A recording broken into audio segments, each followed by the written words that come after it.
This episode is brought to you by ADT. Mysteries are always fun to unravel, but not when it comes to your home security. Luckily, there's ADT. They now professionally install Google Nest products with their smart home security, which means plenty of smart devices to help you protect what matters most. Because ADT believes the smarter the home, the safer the security. To see how ADT can help make your home smarter and safer, visit ADT.com. Coming up. I want justice for my son. I mean, he did not deserve this. For Vault Studios, I'm Will Johnson. You're listening to The Daily Crime.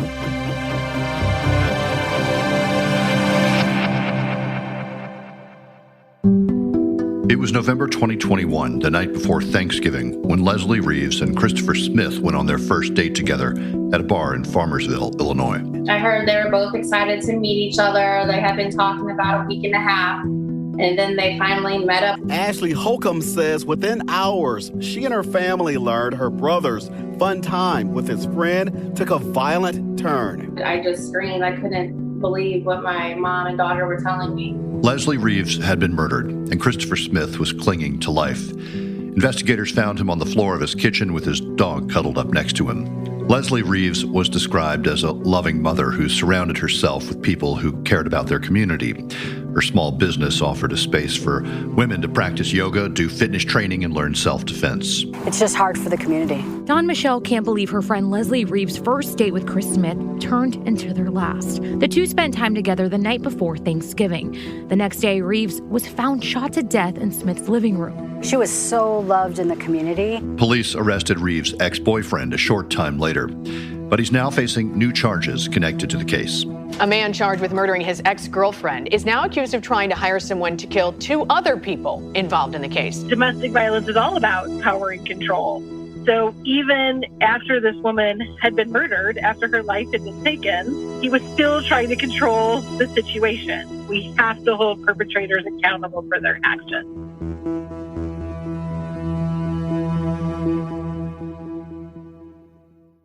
Science proves your best sleep is vital to your mental, emotional, and physical health. The Sleep Number 360 smart bed senses your movements and automatically adjusts to help keep you both effortlessly comfortable. And it's temperature balancing, so you stay cool. So you're at your best for yourself and those you care about most. Life-changing sleep, only from Sleep Number.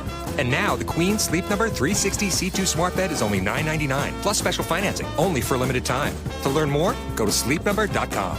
Special financing subject to credit approval. Minimum monthly payments required. See store for details. I'm joined now by Justina Cornell, a reporter at KSDK 5 on your side in St. Louis. Justina, thanks for being here with us. Thank you so much for having me. I appreciate it. Justina, let's go back to November of last year, 2021, and it was just before Thanksgiving when this all happened. Tell us what we learned at the time about this terrible attack. So this happened the day before Thanksgiving, and this woman named Leslie Reeves, she's a mom of two. She's from the Troy, Illinois area, and we had learned that she had gone on her first date with this man named Christopher Smith. And he lives a bit further out, which would be in the Montgomery County area. And so they went on the first date, had a few beers near his house. And when they went back to his house, Christopher Smith alleges, that this jealous ex-boyfriend followed them back to his house. And he was in the kitchen and says that she was in the living room when this man, again, allegedly broke into their home, shot Leslie in the head, and then shot him execution style, again, allegedly in the kitchen. Christopher says that for 14 hours he was out and the door had been left open and it was cold. And they believe that it was that door being open that essentially preserved his life. And so she died at this, she died instantly. And Christopher Smith says that now he is trying to learn to walk again, but he survived. His family says after he was shot, Chris suffered multiple strokes and is now paralyzed on the left side of his body. I want to be able to fix him, and I can't fix him. Chris also opened his eyes last week for the first time, giving his family hope this Christmas. It's my Christmas present. Yes, that he's awake.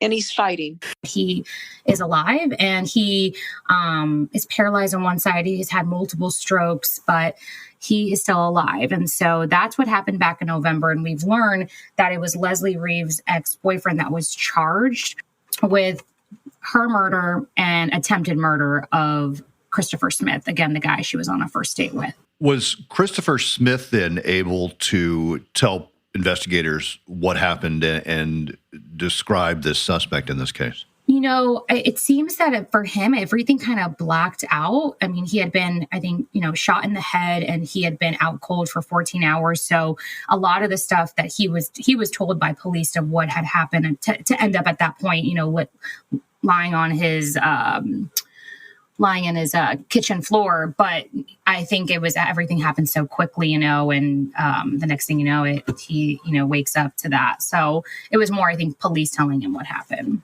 And so police were able to track down and charge her ex-boyfriend. His name is Robert Tarr, not long after the murder, right? Correct. And so charged for her murder and attempted murder of Christopher Smith. You spoke a little bit about her, but obviously just this incredible loss for her family and those who knew her. What can you tell us about Leslie Reeves? She was, in fact, involved to some extent with domestic violence. Right. So the people I've talked to said she was an incredible mother of two, and she was really well acquainted with, the business community out in Troy, Illinois. She offered domestic violence classes, and just, I think, a week out or so before this happened, she was ready to host or attend another women's conference and show personal safety techniques for women there. So people had nothing but great things to say about her, and especially the way she was killed was everything that she advocated for, try to prevent this happening to women. So I think it felt harder to lose her in that way for the community.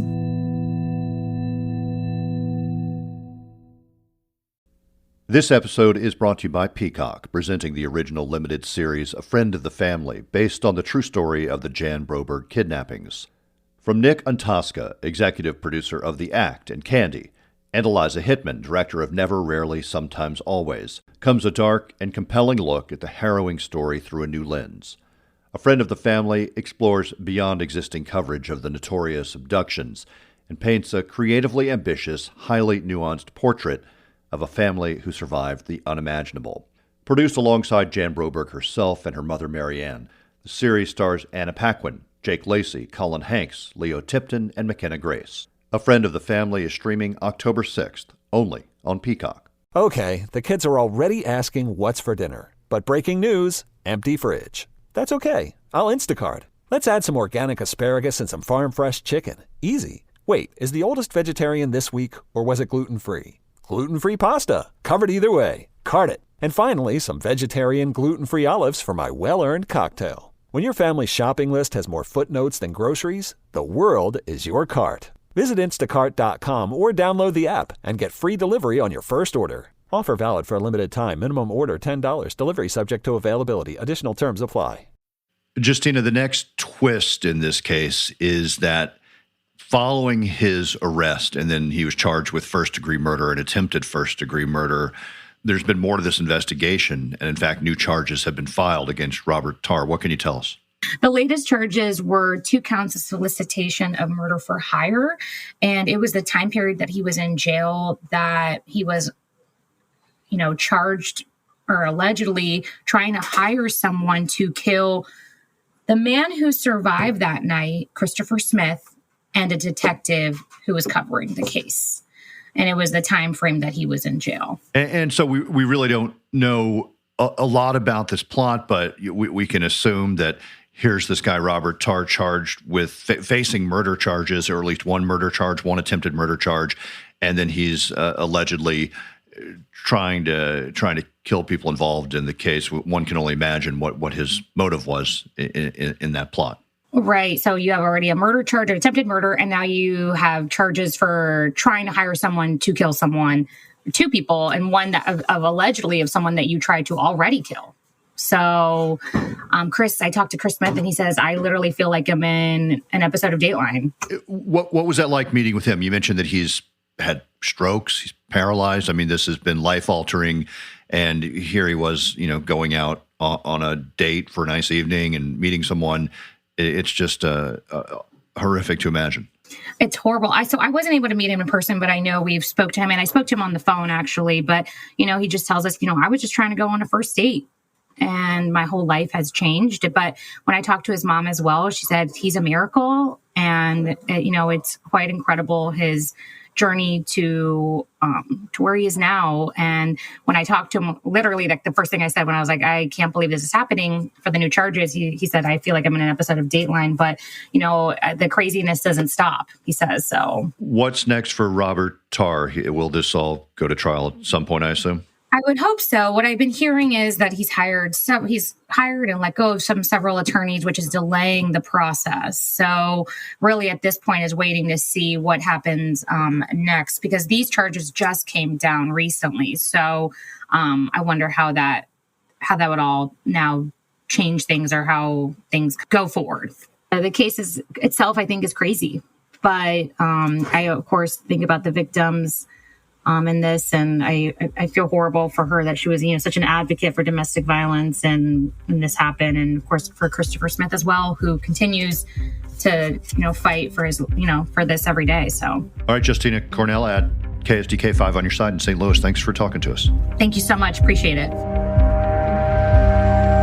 Thanks for listening to The Daily Crime. If you haven't already, check out the newest podcast from Vault Studios. It's called Intent, the Tex McIver case, available wherever you listen to podcasts. For The Daily Crime, I'm Will Johnson.